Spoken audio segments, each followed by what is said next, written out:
The thing is, when you go to CNC, it works exactly the same, but no longer do you have that manual feedback. You can't watch the machine and say, okay, I'm going to slow down my hand here. You have to know how to talk to the machine in terms of numbers rather than what it feels like. As a day job, what I'm constantly trying to do is I'm trying to. There's like a translation layer that I sit in between the designer who made this crazy swoopy part and the machinist who needs to make the CNC machine move around and connect the dots to create the part. So that's always where the devil is, the G code generation, the commands that this machine understands.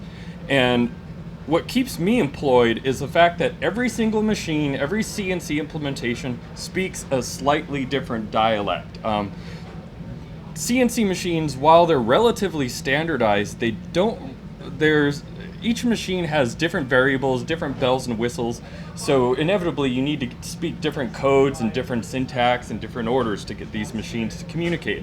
You know, like I said, every implementation is different. You can have two of the exact same, Haas CNC mills right next to each other, and one has a slightly different option for coolant. It can put, high pressure coolant through the spindle so all the coolant can come out of the tip of the tool.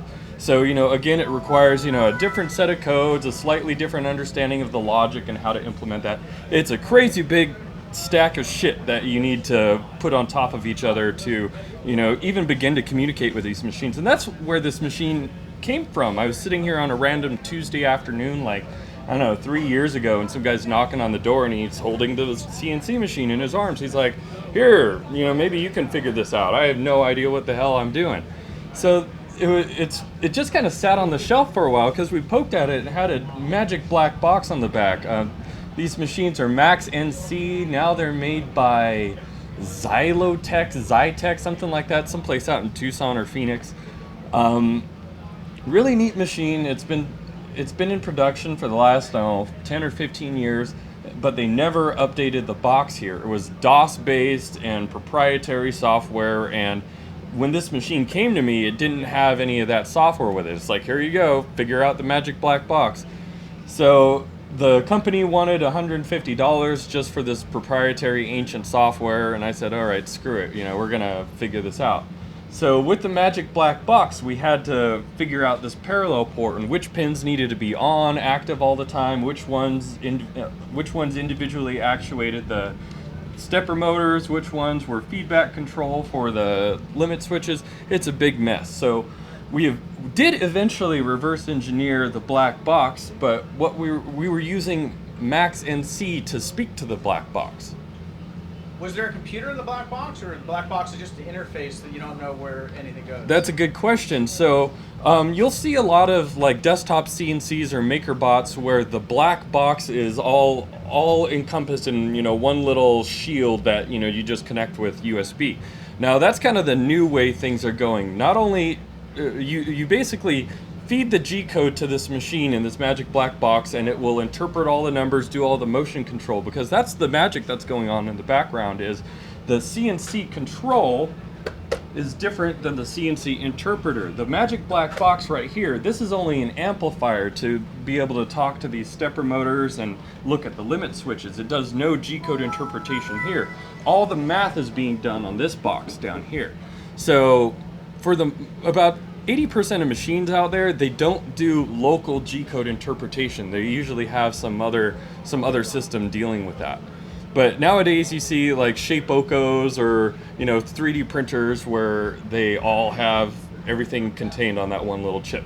The reason for this orientation right here is that since these stepper motors are a little bit beefier than what you find on your Shapeoko, it does need a beefier motion controller here to handle all the extra electrons trying to run through it. Anyway, so this machine's been a big project here for the last few years. Like I said, it's sat on the shelf for a few years. We got it initially, got it to talk. We were using Mach 3, which is one of the more common CNC control software platforms for CNC machines. And there's a free version. It allows you to run 500 lines of code, which really isn't that much geometry.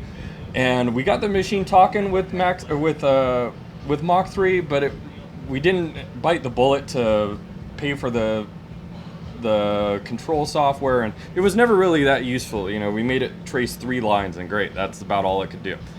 So eventually, you know, this sat on the shelf for a little while. We pulled it back down. It was like, hey, let's buy Mach 3. Let's go ahead and, you know, pay $150 to, you know, get the machine to work. And here comes another peculiarity about speaking to these CNC machines is the stepper controller right here. You'll notice it has a big ass parallel port. That's getting harder and harder to find out there. You know, luckily the junk computers that kind of orbit around here, they tend to still have that peripheral, but you know, less and less do you see that.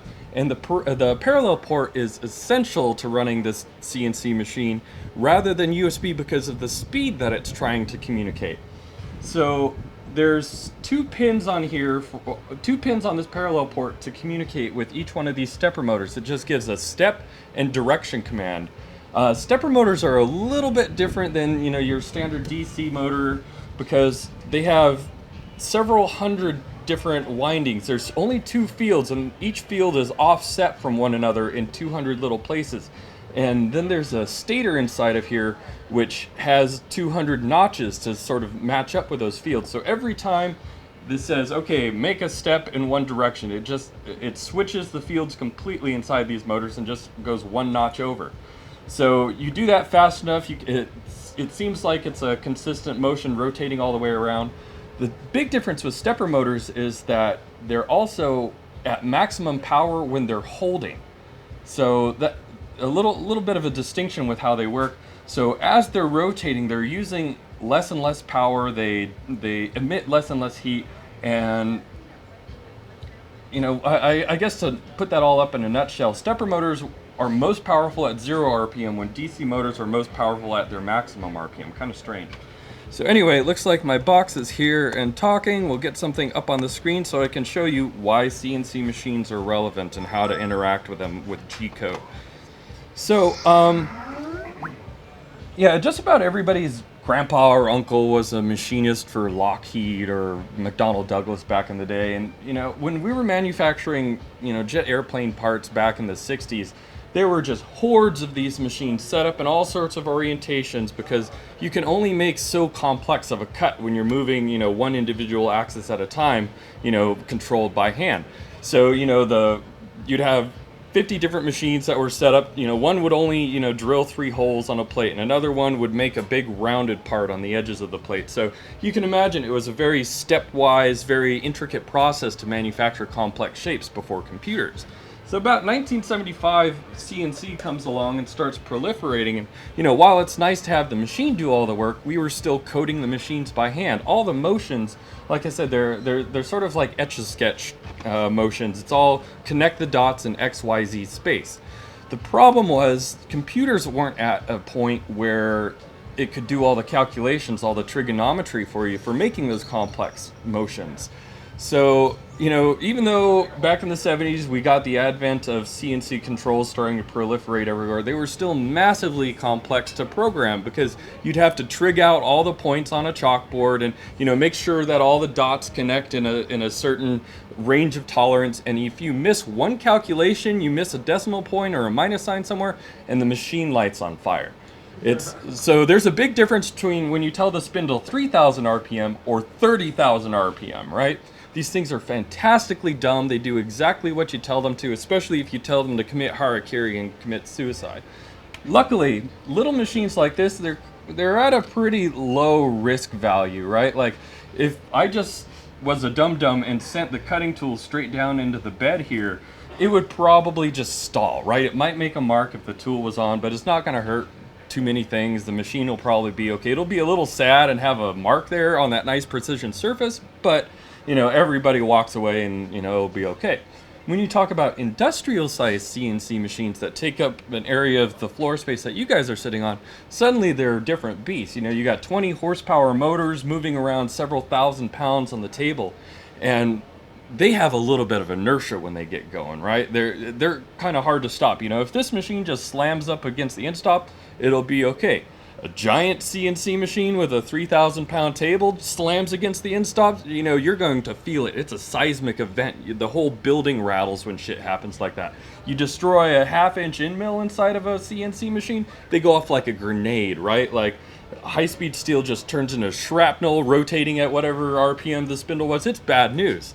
So you got to be able to watch the road and be able to drive these things with confidence, because little ones are okay. They're not going to burn the building down, but big ones will, and I've seen it happen. Anyway, let's try and get the screen up here. Sorry about that. Screen resolution. And I'm not even plugged into HDMI. Trying to be careful with this.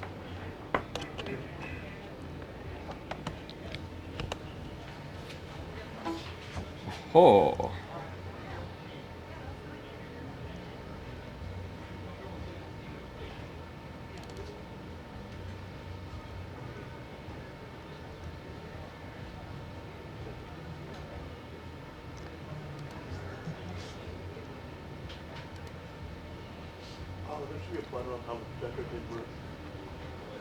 The projector's upside down. There's a little case somewhere for it. Where's Ravine? There's usually also like an invert mode. Yeah, it would be on the bottom face of it right now. Where did that case go?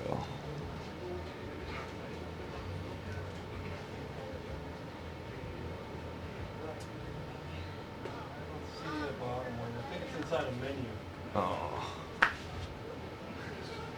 Found him? Hey, where's the remote for this thing? It's all in the right there by the speaker. Oh, okay. I put it all.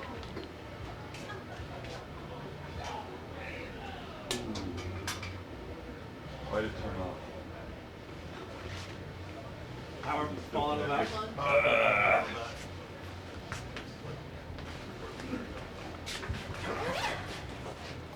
Live demos, they always go perfectly, right? Yep.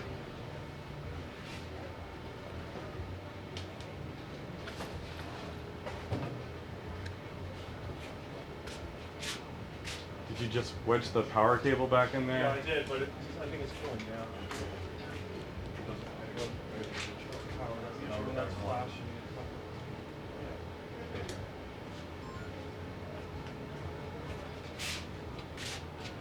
Whee! While we're waiting, we also are able to play music on these CNC machines. Now, we were talking about the stepper motor having some ability to step in, precise locations, and you do that enough over a time period, and you can actually generate tones. So, let's open something up here. So having good command with the CNC machine, knowing how to generate good code, allows you to do unusual things with these guys. Let's see, what else do we have? Okay, Moonlight Sonata. This is Beethoven.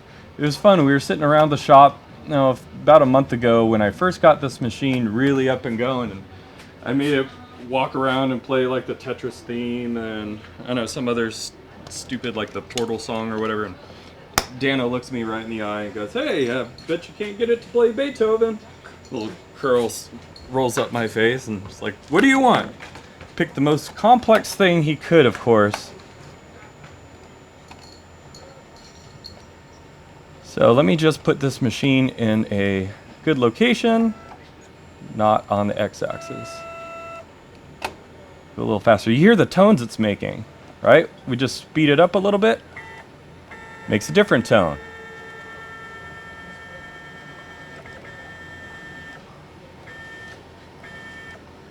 Change the speed a little bit and make a different tone.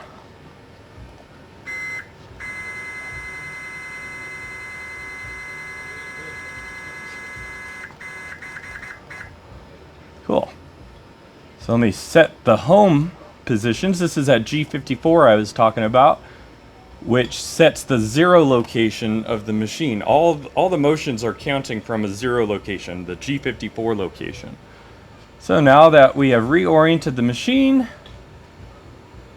let me clear the plot here so we can see what's going on. It's running at 100%. Let's slow it down. You always want to start these guys out with the feed rate turned way down, the rapid rate turned way down. And there was a box of safety glasses around here somewhere. Oh, whatever. There we go. Not whatever. Okay. Tool's not going to come on, but it's going to move around a little bit. So anytime you test out code, you always want to turn the rapid rates down, the feed rates down, just in case it goes somewhere weird that you're not expecting. You got it, right? And keep your hand on the emergency stop button. This one will save your life. Anyway, we'll get this going. Play the code. Now it's going slow.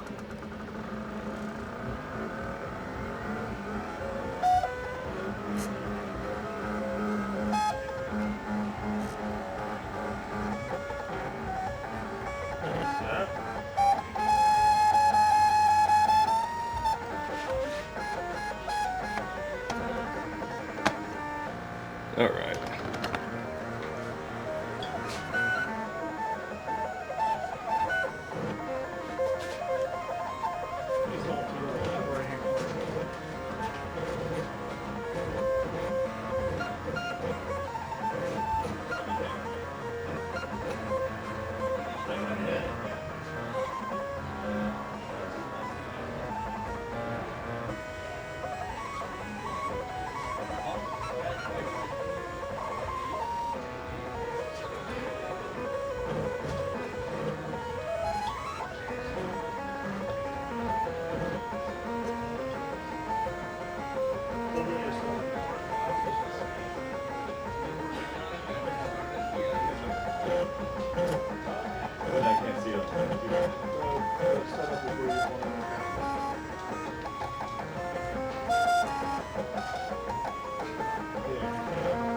There we go. Turning the screen over. That'd be too easy.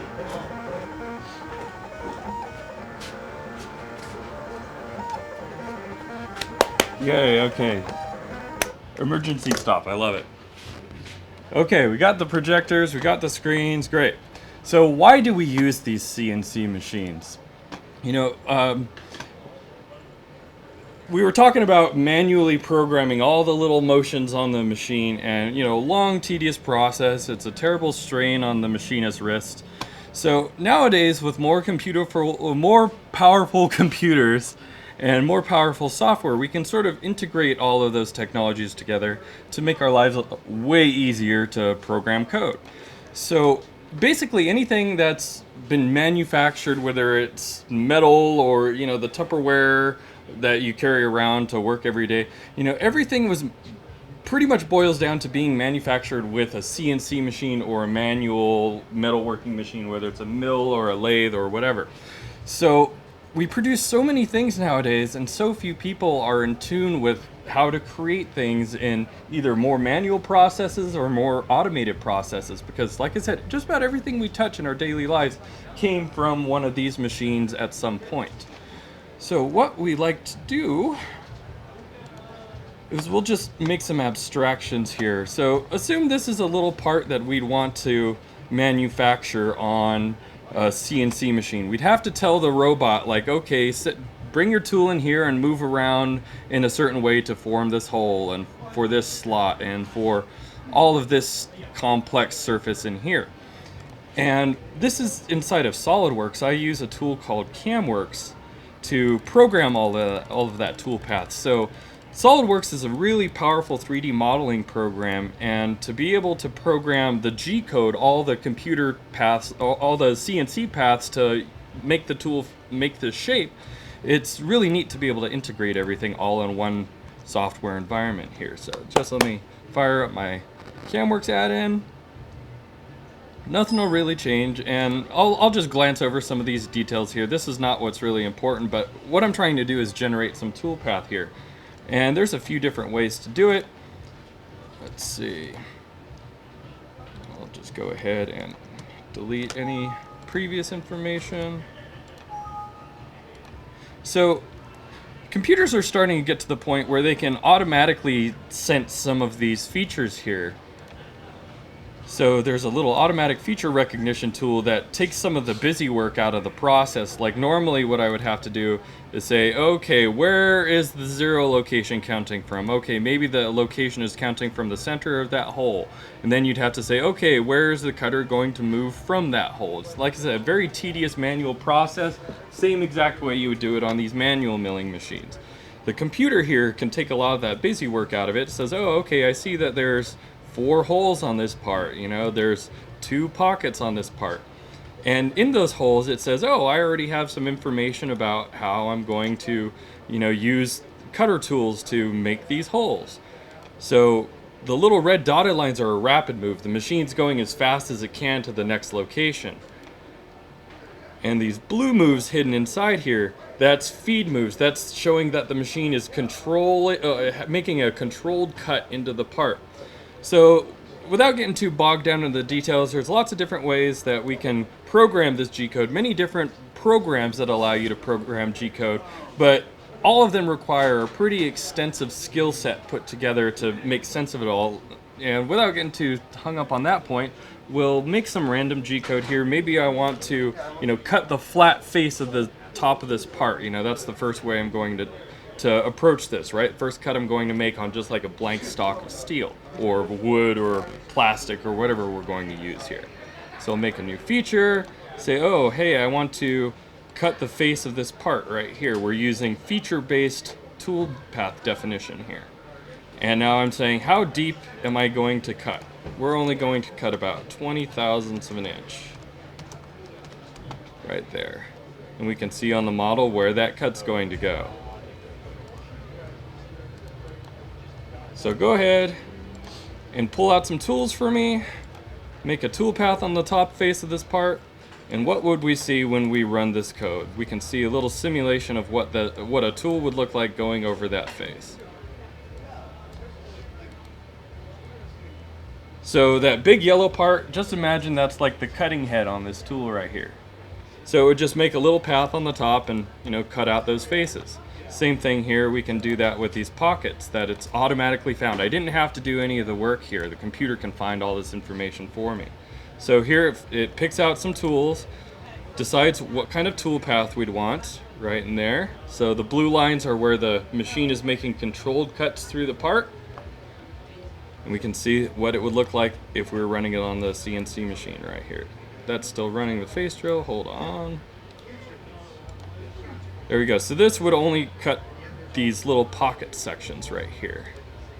So the same idea, it would just have the tool make some controlled motions, moving around and removing material in a very specific manner. Now, going back to the black magic about all of this is there's a lot of thought that's required to be able to make the machine execute that cut without breaking the tool, without breaking the part that's held down on the CNC machine. You know, I was going through so much trouble to lock this down because the moment that you think it's tight but not, as soon as that cutting tool gets into the part, your part shifts, and then all the other dimensions that it makes after that shift, it's going to be incorrect. It's going to just make some real ugly line. The part could still move around. It's a big mess. So, you know, there's a lot of precision that goes into the process. There's a lot of, you know, checking and double checking.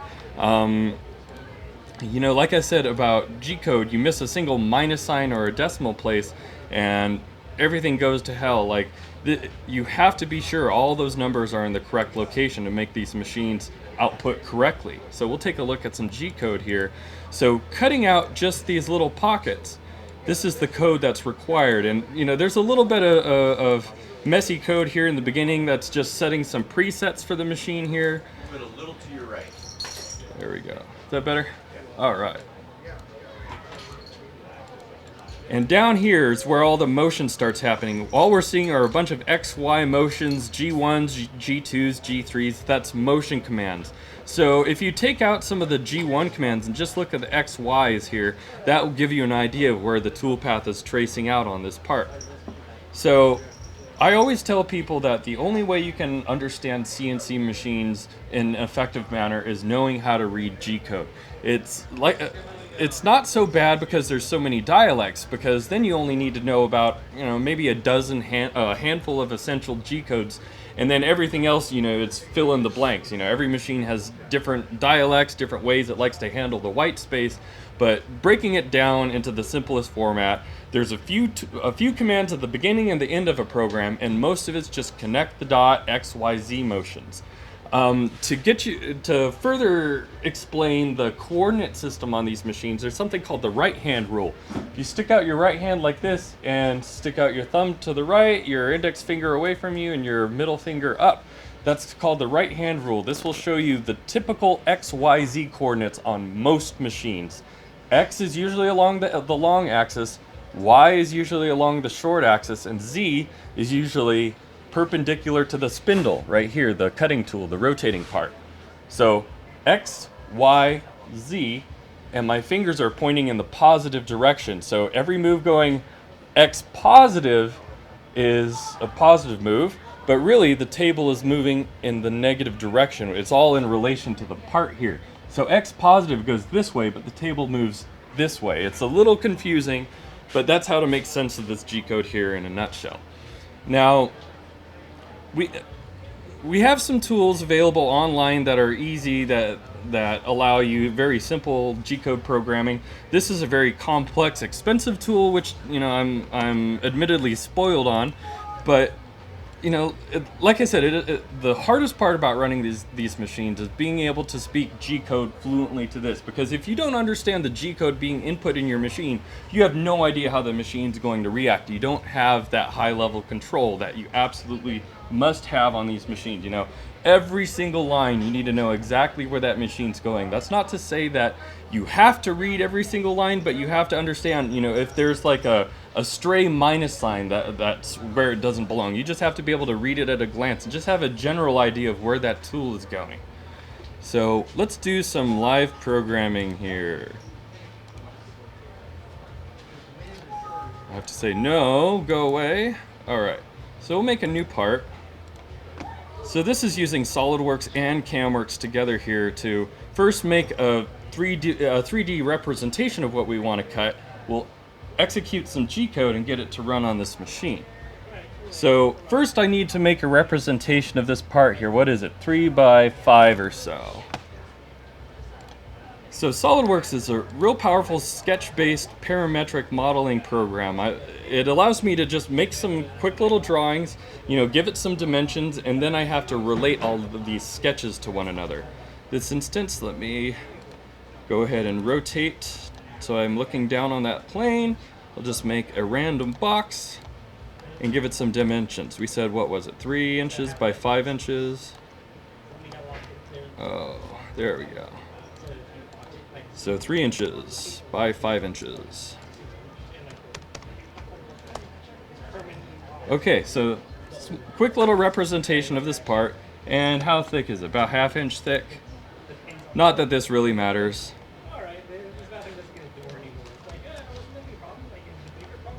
So that looks pretty close to that little block that we have right there. Now let's make some toolpath. I could, you know, tell it, you know, whatever shape I could draw on it here, we can create a toolpath with. Let's just make a quick little engraving. So another sketch on this top face. And let's see here. I got a lot of little sketch tools I can use. There we go. Anybody see what I'm making yet? This is Pictionary time. Ha! Bingo! Why do internet users love cats? So we'll make a nice little kitty here. At least my drawings aren't so retarded you guys can't figure it out. Okay, so it's starting to look like a cat. Right? Imagine trying to program all of these locations in three-dimensional space and tell them to the machine with 3 decimal places of accuracy, right? You do a lot of math, a lot of trig, especially with these, you know, angled cuts over here. Let's back that one up. I don't like that. Yeah. So, retarded kid cat. Done by a guy that can hardly run a presentation here. And some more features. Let's make it a smiley cat.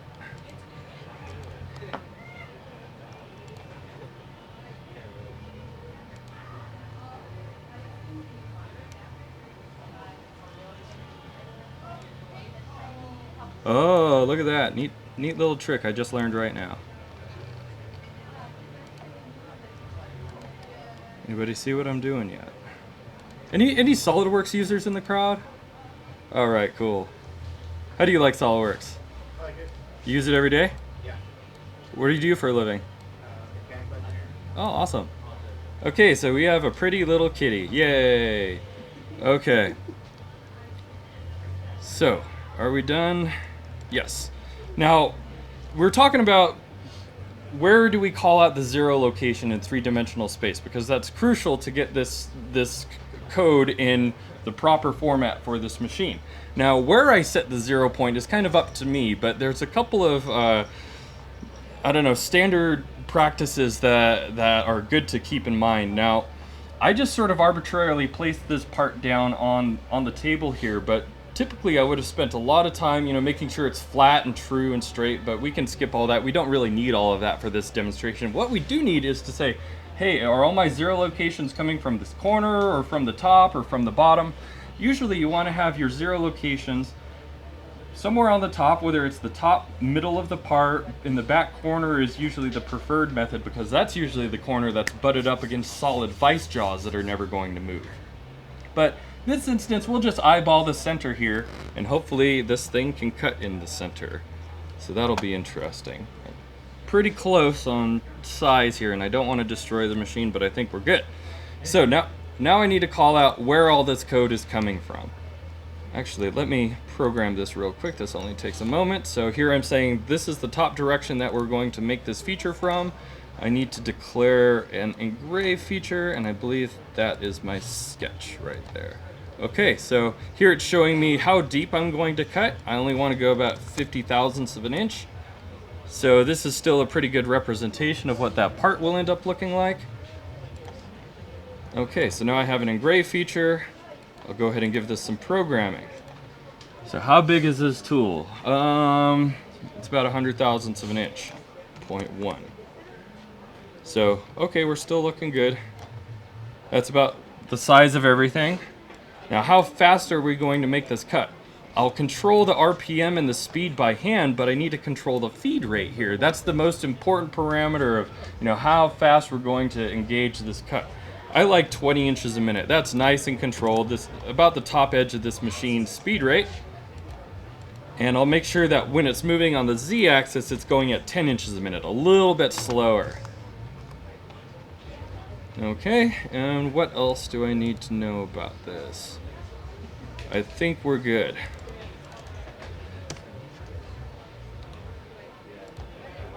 So we have a little bit of toolpath. The red lines again are the fast moves when this machine is not making a cut, and you can see some little blue moves embedded in here, and I think that will create this part. So now we got to post some G-code.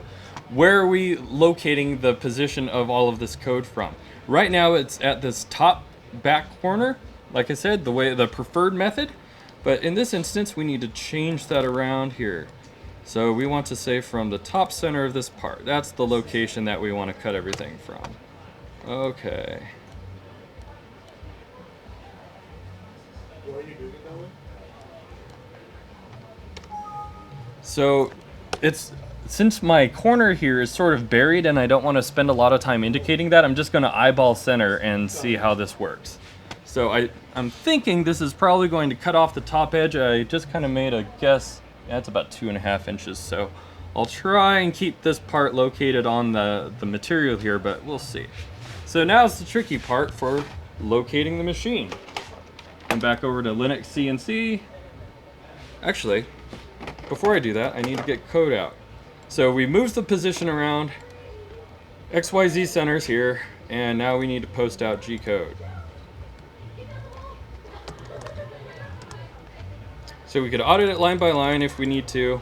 We will have to come back in and make some edits to dumb down this code for this machine here, and we can see how I do that. So Linux CNC likes code in a certain format, and one thing, and it'll argue with you. Anytime you have an error in the code, the control's usually pretty good at saying, hey, I can't make an arc with that radius and that center point. You know, those numbers don't match up. I refuse to move. So luckily there are a few precautionary steps that the machines go through while they're checking your code. But again, garbage in, garbage out. this machine does not like the program commands right here at the beginning. It's 00001. Most CNC machines and most G-code commands are very archaic. They're ancient. You know, machines from the 70s speak the same language as machines now. It doesn't really need to change because all it's doing is describing motion commands. So here's a block of just preset codes. It's trying to tell me, oh, okay, you're working in inch mode. This is telling me, okay, you need to reference the machine home. We can delete that line. We don't need to worry about that. Here's a tool command, tool 8, and M06. That's a tool change command. We don't have an automatic tool changer on this machine. We'll just go ahead and get rid of it. Again, we're going to control the spindle by hand. S5500 would have set an RPM rating. M03 is spindle forward. We'll delete those. We're commanding everything by hand. Here are 2 lines of comments. We don't even need to worry about that. Now here's where things get a little bit interesting. G90, G54, G0.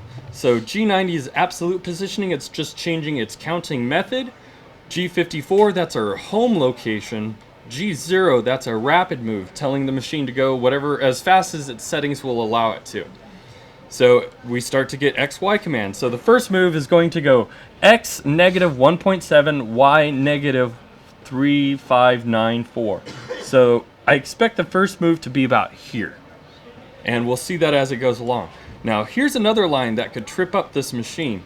G43 Z.1 H08 M08. So the Z motion is still giving a command in Cartesian space, but these other commands are doing something interesting. So G43H8, that's another part of automatic tool changing. That allows the tool to know, or the machine to know, the different height settings of each tool. You know, you're going to have your drill at one length, and then your end mill at a different length, and the CNCs usually need to keep track of all the differences. Every time it changes the tool, it needs to make sure it's going to the correct XYZ location. Since we don't have an automatic tool changer, we'll delete some of those lines. So G43, leave a space there. Question. Yes, sir. So the motion controls is the CNC program giving it G code to move to the I guess maybe to the bottom of the spindle, or is it the bottom of the tool? That's why offsetting is important. You can tell it whatever you want, but you have to keep your code straight as you're developing it. So that command you just deleted, did that change the offset for the machine? It's not even accommodating for the offsets for that Z value of a tool. Since we're not going through the effort of programming for a tool changer, we can just use one location where it's just counting dumb code from the tip of this tool. So we're removing all the complication here. G20 is important, but not necessary. However, sometimes these machines have presets that stick around with them. So it is important to, you know, have a safety line right at the beginning of your code that says, okay, work in inches instead of millimeters, you know, work on the XY plane instead of the YZ plane. You know, there's all sorts of different commands. But anyway, just to give you a generality of what's going on. Now, there's also interesting things happening at the end of the code here. So nothing really new, lots of G1s, G2s, G3s. Let's go to the end of the code. Okay, end of the code, there's something interesting happening. So we're going back up to a Z positive position. So we're okay, so we're going to a Z positive position, going above the part. We were programming from the top of the part. So it's moving to a new XY location, moving a little higher on the Z axis. Oh, haha. So we're still making moves. Here's where things get interesting. Okay, G0, rapid 100 thou above the top of the part. Now this move is a rapid move. G0s are modal, right? That command stays active until it's canceled by another motion command. G1 for feed, G2 or G3 for arc moves. So M09, we had a code I just deleted, M08. M08 turns on the coolant. We don't have any flood coolant here, so M09 turns off the coolant. We don't need that command. We'll turn that one off. Okay, we have another home command, G91, G28, Z0. It will try and send this machine to the home position on the 0 location. Since we're not getting that fancy about the programming, we'll just delete that line, because that will actually make a move back down to the part. Since we're programming the 0 location on the top of the part, moves 1 inch above and then makes a really scary motion right back down to the part. We're deleting that. So now here's an X0, Y0 command. G28, that's the return to home command. it will move to X0, Y0. So back to the center of the part. We remove the line that goes back down on the top, and we're just leaving the XY command that will center the tool 1 inch above the top of the part, and that will be it. That'll be the end of the program, signified by M30 right there, which is into program and rewind from the back in the day when these machines used to read tape. So, we edited some G code. It's called CAT. Let's save this on my desktop, actually. Are there filters that'll help translate code from one to another so you don't have to go in and edit it by hand? You would like to think so, but inevitably you need to be able to do this by hand, because the moment you go to a new machine that you don't know, it speaks slightly different dialects of code. So we saved the G code, and I was doing this demo at work a couple of weeks ago, and I was like, okay, this stuff is so easy, even the salesman can use it. And I had the salesman programming, he made a little engraving as his name. So he's doing everything successfully. He got down to the last 5 minutes of the demo. It's like, okay, let's get your G code out of this machine. And my USB stick isn't fucking working in front of a room full of people. It was brilliant. Luckily, both machines had a compact flash card. So, okay. So we have cat.txt, there's my edits. Let's send this to the SD card. Oh no, I forgot to eject.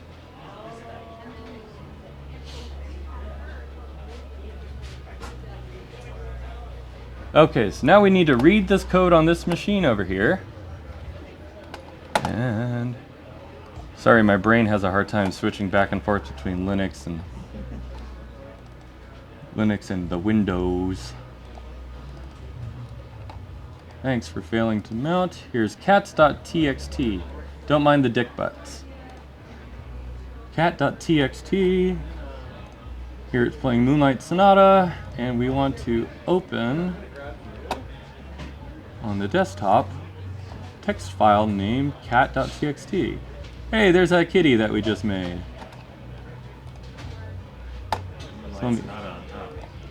Ah, now we're better. Okay, so we got to indicate the machine. It shows our XYZ triad from the center of the engraving. I'll do my best to center that on the part. And my keyboard is over here. So most CNC controls that run on a desktop computer, whether it's Mach 3 for Windows or Linux CNC for Linux, usually you can just use the arrow keys to jog your machine around, but I have my emergency stop off. There we go. And of course I just closed Linux CNC because, oh, nope, I'm an idiot. I have no idea what's going on. I have no idea what's going on. Okay, so we'll get the machine set up where it needs to be if Linux CNC was on. That's why I was doing this. Like I said, I have no idea. No idea what's going on. Okay. Okay, now we're moving. Turn up that jog rate to 40 inches a minute. 40 inches a minute. Alright, so we'll do our best to center this right on top of the part. You don't want to be a hero, you always want to watch the road. It's a lot easier to remove material than it is to put it back on.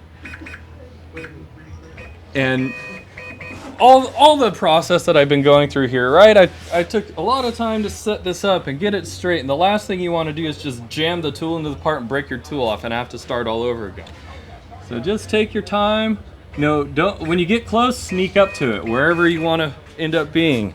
Okay, so we're moving a little bit fast right now. Let's turn that down just so it's not so scary, so I don't plunge the tool straight down on the part.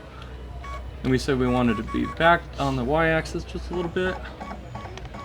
So there's a few different ways to do this, and this is not the recommended method, but it's the way you're going to get right now.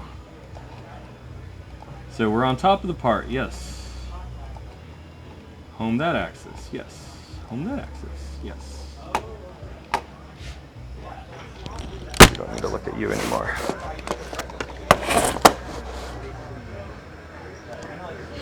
Okay, and now we need to load up that command again.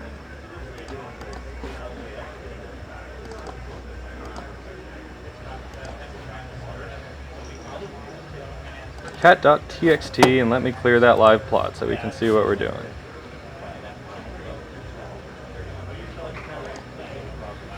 All right, so first place we want to start is above the material here. We don't want the tool to start right on top, right? We'll make sure we have a couple of motions before we actually engage the part. So that's the crucial point. You know, when it's right on top of the material, you need to know for sure which direction is up and which direction is down, because you go down, generally you break the tool off and have to start all over. Okay, so we're just above the part. We got some G-code down here, and we want to turn on single block and turn down the rapids. This is very, very important when you're testing out code. Okay, rapids are down, spindle is on, and that should be good enough. Let's step through each command. So first thing it's going to do is move to here, hopefully. Hopefully.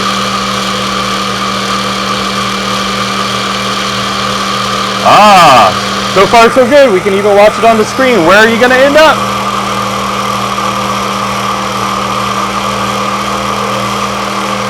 Hand on the emergency stop. First cut from there, good. Next, we'll not engage the part. It will go just above the top. Okay, 100,000ths of an inch. We're good. We're offset correctly. We're ready to play. I'll just let it go through the motions. We'll see the first couple of cuts at low speed.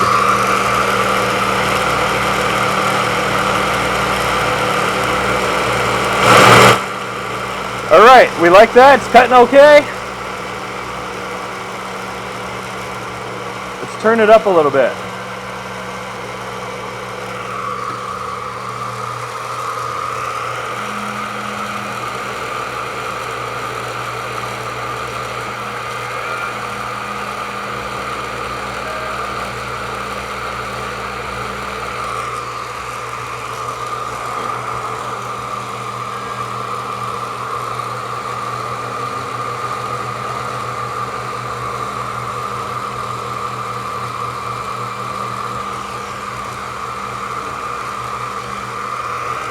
Go a little bit faster.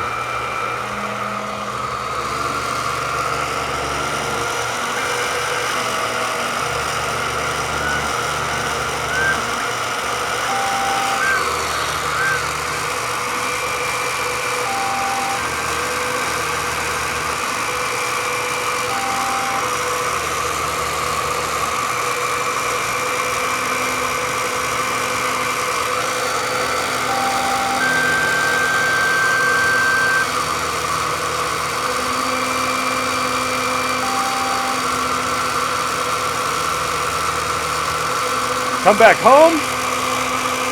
Stop. Oh, where are you going? One more cut.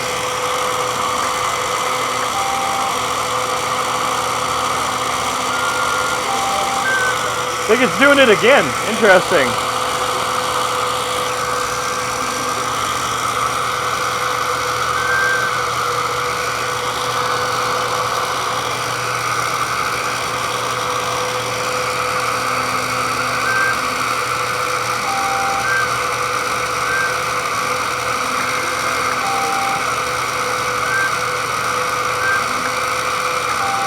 Okay, so we made 2 depths of cut.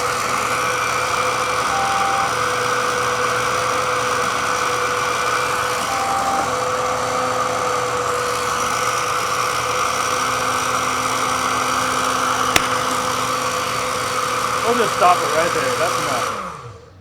All right, we cut it without blowing up the machine, so that was all we needed to do. Thank you, guys. Mission accomplished. Most famous cat on the internet. Gives keyboard cat a new meaning.